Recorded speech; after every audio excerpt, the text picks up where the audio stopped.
राजा था। उसने अपनी पुत्री देवकी का विवाह वासुदेव नाम के युवक से तय किया। देवकी का भाई कंस, जो कि बहुत ही क्रूर, दुष्ट और निर्दयी था, देवकी से अत्यंत प्रेम करता था। इसीलिए विवाह संपन्न होने के बाद कंस स्वयं उसको छोड़ने ससुराल गया। जब वह रथ में जा रहे थे, तब बीच रास्ते में उनको आकाशवाणी सुनाई दी। हे दुष्ट कंस, तूने इस धरती पर बहुत पाप किए हैं, इसलिए इस धरती पर से तेरे पाप नष्ट करने के लिए देवकी का 8वां पुत्र जन्म लेगा और वही तेरा विनाश करेगा। यह सुनकर कंस अत्यधिक भयभीत व क्रोधित हो गया। वह बीच रास्ते में से ही रथ को वापस मथुरा ले गया और देवकी और वासुदेव जी को बंदी गृह में डालकर बंदी बना दिया। समय बीतता गया। कुछ समय बाद देवकी की पहली संतान हुई। जैसे ही कंस को इसकी सूचना मिली, कंस ने देवकी की संतान को मार दिया। यह उसके अत्याचार की शुरुआत थी। इस प्रकार कंस ने देवकी के 7 पुत्रों को उनके जन्म के तत्काल बाद ही हत्या कर दी। इससे वासुदेव और देवकी अत्यधिक दुखी थे। पर अंततः इस अंधकार के छटने का समय आ गया, जब भगवान ने धरती पर मानव रूप धारण करते हुए जन्म लिया। उस दिन का घोर अंधेरा था और तेज वर्षा हो रही थी।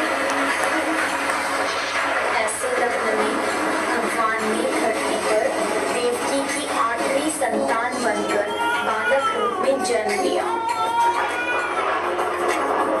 जन्म लेते ही वहां एक दिव्य प्रकाश प्रकट हुआ और उस प्रकाश में से श्री विष्णु भगवान ने अपने पूर्ण अवतार में दर्शन दिए और वासुदेव से कहा, हे वासुदेव, मैंने इस धरती पर कंस जैसे दुष्ट और अत्याचारी मानव का विनाश करने के लिए कृष्ण अवतार में जन्म लिया है।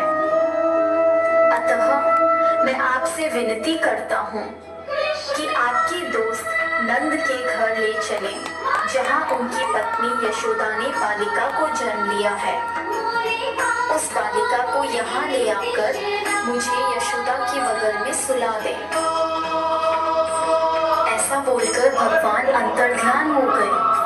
भगवान ने एक शिशु का रूप धारण किया और एक चमत्कार हुआ। वासुदेव और देवकी पीड़ी मुक्त हो गए। कारागार के द्वार अपने आप खुल गए। जेल प्रहरी गहरी निद्रा में सो गए और ऐसे समय वासुदेव उस बालक को लेकर नंद के घर चल पड़े। तेज वर्षा के कारण यमुना नदी का बहाव बहुत तेज था, पर यमुना नदी ने वासुदेव और उनके पुत्र के लिए रास्ता बना दिया और शेषनाग ने प्रकट होकर कृष्ण भगवान को अपने फन फैलाकर तेज बारिश से बचाया। आखिरकार वे नंद के गांव पहुंचे और कृष्ण को यशोदा की बगल में लेटाकर उनकी पुत्री को वापस बंदी गृह ले आए। वहां पहुंचते ही बंदी गृह के दरवाजे स्वयं बंद हो गए। सारे जेल प्रहरी उस पुत्री के रोने की आवाज सुनकर जाग गए और कंस को सूचित किया। जब कंस को सूचना मिली कि वासुदेव जी की 8वीं संतान पुत्री हुई है, तो कंस उस पुत्री को मारने लगा। अचानक उसमें से एक दिव्य ज्योति के साथ मां शक्ति प्रकट हुई और उन्होंने कहा, हे मूर्ख कंस, निर्दोष शिशुओं की हत्या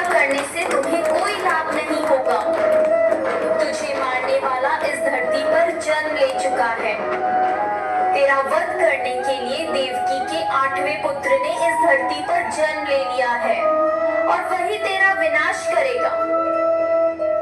ऐसा कहकर वह दिव्य शक्ति लुप्त हो गई। जब कृष्ण भगवान बड़े हुए तब उन्होंने कंस का वध किया और इस प्रकार कृष्ण भगवान ने धरती पर अत्याचार व बुराई का अंत किया।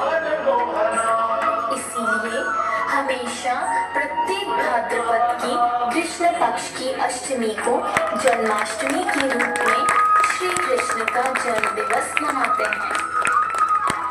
जय श्री कृष्ण।